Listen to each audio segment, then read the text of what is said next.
Hey everybody, thanks so much for joining us at 4 o'clock on this Monday. Hope you had a good weekend. I'm Dustin Grove. And I'm Felicia Lawrence. It's the beginning of a busy holiday week, and a holiday tradition for hundreds of families is now just 4 days away here in Indy. That's right. We are talking about the 63rd Downtown Indy Circle of Lights presented by IBEW 481, which you can see right here on Channel 13.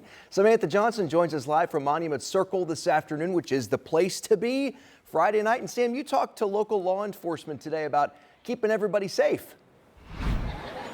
That's right, because it's not only Circle of Lights on Friday. There will also be a home Pacers game about 4 minutes that way, and then also the state football championships over at Lucas Oil Stadium 6 minutes this way. So this is going to be thousands and thousands of people we're talking about downtown Friday night.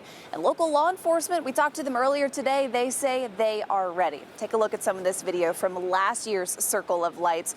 We know every year, if you've been down here in years past, you know that you can expect to see uniformed police officers, firefighters, EMTs, paramedics. They will all be here, but there is so much more going on behind the scenes too.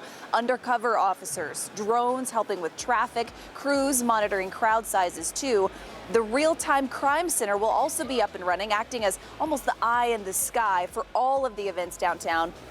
Metro Police tell me Indy is an event city, and they're used to doing this kind of thing. So coming up Friday night, if you are joining us here on Monument Circle, there's only a couple ways you can get into Monument Circle. On Market Street, which runs east and west, or the south side of the circle. The north side will be closed.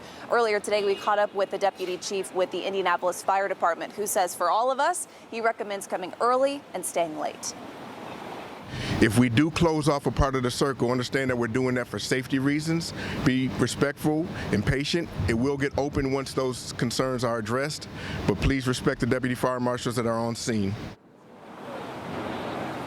Now, the circle will close Friday morning at 7, by the way, to get everything set up for Friday night. I do want to let you know, too, I'll give you one tip, something you can do right now if you and your family are coming down Friday night, something you can do today to help keep you and your family safe come Friday night. That's still ahead tonight on 13 News at 5. In the meantime, Dustin and Felicia, if you don't even want to deal with the crowds, like Dustin mentioned, you can watch the Circle of Lights right here on WTHR and WTHR Plus. Our live show starts at 6 o'clock Friday night. You know, it's not for everybody, but hopefully you could get out there, and if not, hopefully you're watching on TV with us. I mean, we've got you covered one way or another. Yes. Sam. All right, thank you so much. Let's get over to Sean. You know, we have had every possible kind of weather for Circle of Lights. And I think it depends a lot upon what Sean says, what people decide to do. That's right. Oh, really? Yeah. I mean, no pressure. People No pressure. they really hang their hat Well, then on in the that weather. case, Angela's going to give you that part of the forecast coming up at 5 o'clock. No, look, you mentioned it. We've had kind of a cold rain. We've had some snow flying around. This will be a cold one, but I always say it makes the cider and the hot chocolate taste better. Puts you into the spirit, I right? agree with you. We've had cold ones before, and we've all have. survived. Yeah. And so this will be cold. Layer up, come down, have a good time. And if cold's not your thing, as we said, just put your feet up. And our show begins, well, our coverage will begin at 6 o'clock. The show itself starts at 5. Sunset, by the way, at 5:21 on Friday. And if you're coming downtown, there might be a few flurries around. The cold's the story. Generally, it's just going to be a quiet weather day, just a cold weather day on Friday. Today is cloudy here. We're getting you ready for what's going to be a wet Tuesday morning commute. That has been in the forecast for several days now. Clouds this evening have way more bark than bite. We're 50 in Richmond, 52 here in Indy, 53 in Lafayette. This is just the beginning of what becomes more of a widespread rainfall, but that's going to happen well after sunset. If you're going to the Pacers game tonight, it's fair game coming out of the field house that you may have some rain, and it's likely you are going to have rainfall coming into school and getting to work tomorrow. Here it is on Future Track 13. Keep an eye on the clock. We'll stop it near midnight, and then there you go. The rain comes in, and it will be likely. Rain eventually becomes some snowflakes. We will have more on that coming up in 7-day forecast.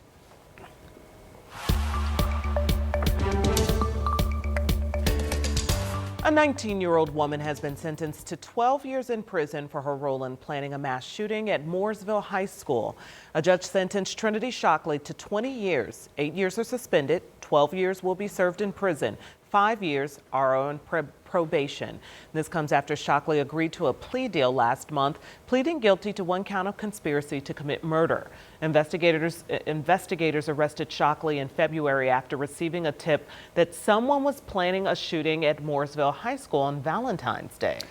We now know the name of the 31-year-old man who was shot and killed over the weekend. The Marion County Coroner's Office has identified him as Stephen Chipman Jr. Investigators say the shooting happened on Forest Manor Avenue just after 4 o'clock yesterday morning. When police arrived, they found Chipman and another man inside a home. Both had been shot.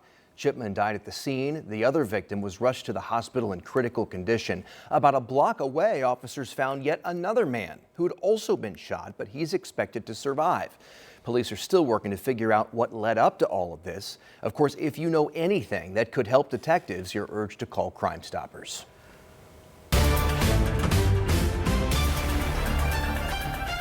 Well, the months-long debate over redrawing Indiana's congressional maps is nearing the end. The governor called a special session for redistricting, but that deadline is fast approaching. Our 13 News State House reporter Emily Longnecker is here with the very latest. Emily, we know the clock started ticking right after Governor Braun called for this special session. Right, and that clock runs out on December 13th. Last week, the House said the issue was not dead, despite a vote in the Senate to not come back until January 5th. But we still haven't seen anything filed like a proposed map for lawmakers to consider.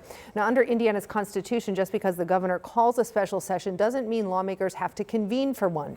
Some who've said they are against redistricting have said that's because they can't commit to voting for a new map that they haven't seen.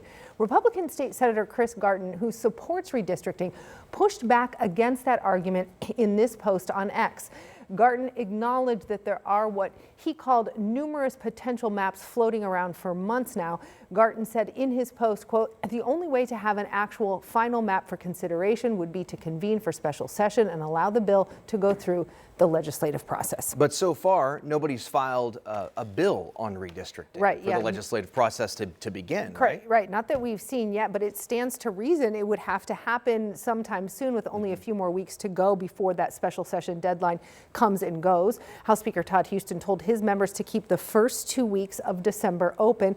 Some senators who favor redistricting have told me they plan to be in their seats at the State House on December 1st. Of course, to get anything done officially, they have to have a quorum present. That's 2/3 of the members of the Senate. But this issue certainly not over. What remains to be seen is whether we'll see some kind of action this week in the way of someone filing a bill to be considered. Yeah, and I wonder why we haven't seen a bill proposed yet. I mean, look, that's the million-dollar question here, right? I've been talking to my sources, been checking the State House website, and no, we haven't seen anything yet. Why?